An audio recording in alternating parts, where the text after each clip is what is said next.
Hey everyone, thanks for joining us again. Joe McDonald here. No Adam Lamont today. I'm chatting with Dylan Sinnickson, my friend and a member of the Middlebury men's basketball team. Dylan, thanks so much for joining us today. Um, Thanks for having me. yeah, we're going to get right into it now. We're going to start off. And Dylan, tell me a little bit about how fall practice went this year. Hunter and Dean did a great job getting guys in shape. Everyone's looking really good right now, cardio-wise, skill-wise. Guys are really committed and working really hard towards our goal of winning an SCAC championship. Absolutely. And in the last 2 weeks, now that the coaches have gotten involved, how has practice changed? Um, we're just going that much harder. It's always every year it's a huge difference from captain's practices to the first day of practice. We were definitely going hard before official practices, but when the coaches are watching, just everyone just goes that much harder. The defense picks up that much more, and definitely pretty sore after the first couple of days. Now, last season, you guys were pretty optimistic coming off another strong year the year before. Kind of got off to a rough start, won some games down the stretch, but then it was a little bit disappointing finish. How do you feel this team stacks up to last year's team at this same point in the calendar? I mean, I definitely think we're better. I think Matt Daly's a huge part of why I think we're that much better. He's a force, and unfortunately we didn't have him for a lot of last year. But Jake Brown's picked up his game that much more, and Joey and the seniors were great last year. But I think everyone's just gotten that much better, and everyone's healthier and more committed now. So I think we're definitely going to be more successful than last year. Yeah, you just touched on a couple of guys who could be huge X factors for you. And like you mentioned, Matt Daly's dealt with quite a bit of injuries over the past couple of years. Where's his health at now, and how much has he stepped up his game from the last 2 seasons? Yeah, he's so much more committed right now, and I think obviously he's in much better shape. He had a couple, health issues last year, but he's going hard. He's definitely going to be, maybe our primary post presence. That's going to be key. We have a lot of good 3-point shooters, but we still need a guy in the paint to have a good post game. He's in great shape and definitely mentally committed. He's really working hard and working towards our goal. And like you said, Matt Daly, he does have a skilled post game, but he's also able to stretch the floor. But another big guy for you is Chris Churchill, who hasn't gotten a ton of minutes over his career, but might be expected to take on a bigger role this season. How's he looking right now? He's the last couple of practices. He's really been great. I mean, his classic spin move is really working for him, and he's getting a lot of right-handed hook shots. He's making really good offensively, and if he can crash the boards and be another huge rebounding presence, that's going to be key for us. Mhm. Now, another guy that you touched on was Jake Brown, filling in huge shoes with Joey leaving. But he had got a lot of minutes last year, impressed a lot of people, really feisty defensive player. How's he shaping up so far at this point in the season? I'd say out of all the guys who've made improvements over the offseason, JB is definitely leading that bunch. He's so competitive and such a winner, and just wants to go so hard. And it's really amazing how much better he's gotten. And he's definitely a floor general. He's going to be leading us at the point, and he looks great. He's attacking the rim really hard. His jump shots improved so much, and he's going to be huge, no doubt. Yeah, and speaking of Joey Keisel and filling his shoes, you and Joey took over the majority of the scoring last year. With Joey gone now, how would you define your role this upcoming season? Are you expecting to be the guy with the ball in your hands at the end of the games, and how are you planning on fitting into the offense? Yeah, definitely. I mean, I've definitely committed to making that last shot. Definitely want the ball in my hands. With the game on the line. And me and Joey definitely had good chemistry. We were working the pick and pop a lot last year. I think we can continue to do that. Me and JB, that chemistry with me and Joey's transitioned to me and JB, and we work really well together. Definitely going to be shooting threes, but I'd like to go to the hole a little bit more this year. Didn't get to the foul line as much as I would have liked to last year. That's definitely key for me to get to the line. It definitely frees up a lot of other shooters. If I'm going to the hole, and Hunter's free in the corner, I can hit him for a pass. But we can't just be totally reliant on 3-point shooting. We have to, diversify a little bit. Now you're saying you want to go to the hole a little bit more, and you, between your freshman and your junior year, which obviously you missed sophomore year, you added the three-point shot to your game. So what was the main focus between last season and this season that you worked on how to improve your game? I'd say, I kind of maintained to some extent. I mean, when I went going into my, I guess, sophomore year, when I got that 3-point shot, a lot of the drills and the work ethic that I brought from that year, I transitioned to this year. It was a little bit different summer for me, living on Martha's Vineyard and not really having the trainers and leagues that I used to be in. But definitely got into some competitive summer leagues and still worked on my game a ton, my handle, and I'm definitely in much better shape this year. The football experiment kind of put me back a little bit, and kind of cost me a whole fall. So that's something new this year is just having a fall. I mean, last year I didn't have it, and it's just pretty key for me to have 2 months of running up and down with the guys. Now, speaking of being in shape, it seems like this team is built for the transition game. Would you agree that that's going to be the strength of your team this year? Yeah, definitely. Me and Daly, two really fast bigs, running the floor. That's going to be huge. I think JB running the point this year is going to be really helpful. Having a really fast point guard who really wants to look up the court. That's going to be key for us, and we'll definitely rely on that. Great. And now health is a recurring theme not only with your team but throughout the league. But another guy who dealt with injury last year was Matt Santamore, tore his ACL in February. How's his knee looking? Is he 100% yet?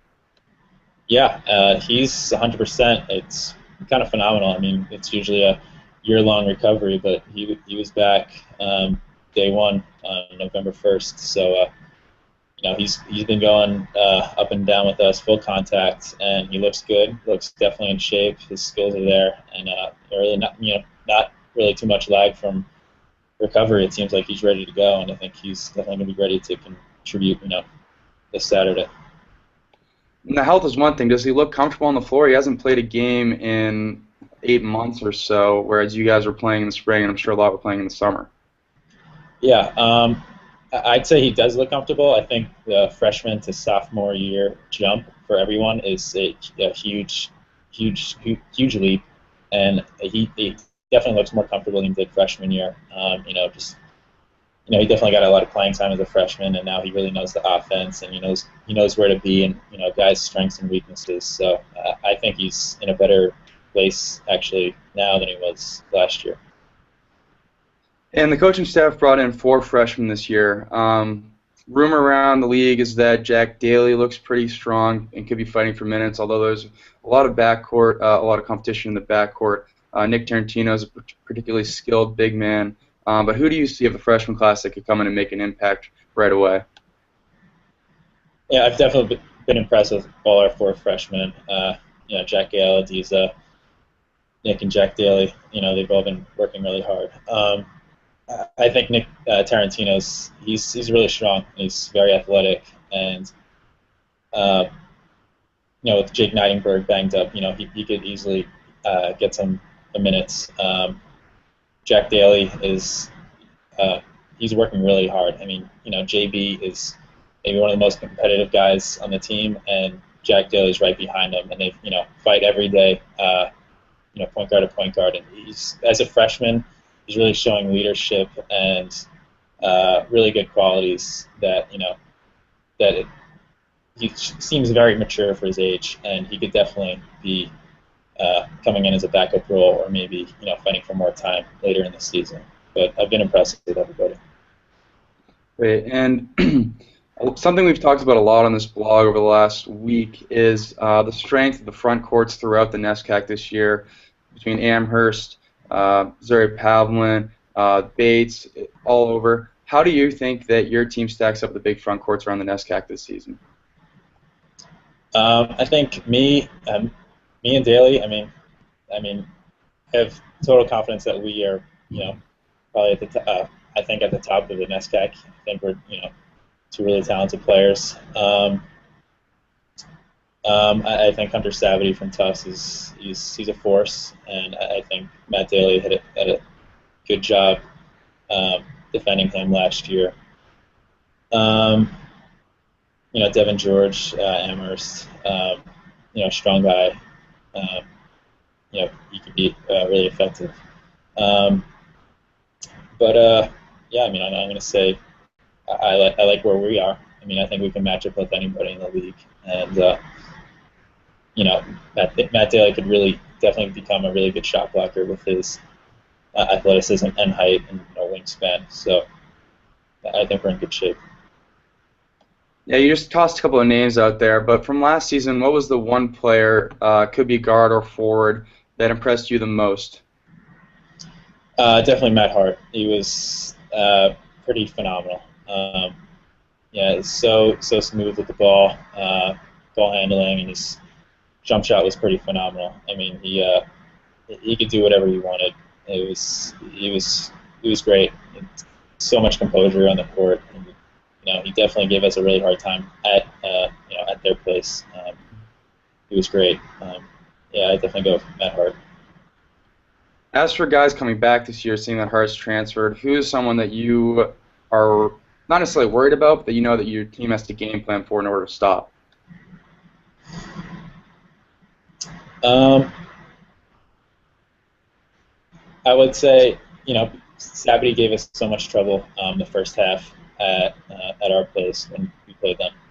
Um, but I think that can be negated with Matt Daly coming back.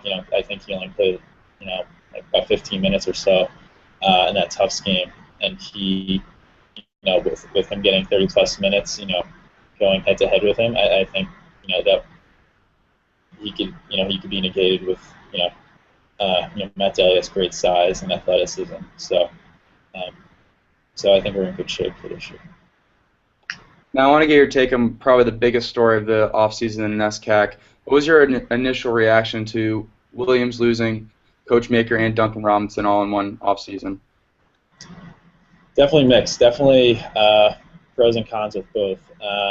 First reaction, I want to be able to go through the best, and I don't want to, I don't want an easy road, and I don't want to win by default. But realistically, it makes things that much easier. Williams is a powerhouse, and to lose, a great coach and great player will make our road that much easier. But unfortunately, I would have liked to go through those guys. They got us twice, and I know we should have won at least one of those games, especially that regular season, up by about 18. But it is what it is, and we'll make the best of it. And good luck to both those guys. All right, and last year, Amherst was the conference champion, and then Williams blew them out in the NCAAs. I know you're confident about your own team's chances. Who do you think is the team to beat at this point in the season? Um, the league is so many guys graduated and left that I don't think anyone should think that they are like the team to beat based on what they did last year. I think Amherst just lost too much to be considered top dog, and with Toomey gone, I don't think anyone really should feel like they should rest on their laurels because it is wide open. I think in the end, I think Middlebury will be top dog, but other good teams that I know are going to be competitive. Trinity is very tough defensively. They're going to be tough. Um, Tufts is one of the most talented teams in the league. They haven't been able to put it together yet, but I think they will be much better than they were last year. I think maybe it's a team that guys aren't talking about. Maybe Bowden, John Swords, another guy I didn't mention. He's definitely really talented, and they graduated some guys, but I think they have enough talent coming back that they should, uh, they'll definitely be effective. Awesome. Well, Dylan, that's all we have time for. Want to say thanks again for joining us, and Having I me. hope, yeah, thank you, and I hope that everybody continues to follow along this week and through all the season. And thanks for listening.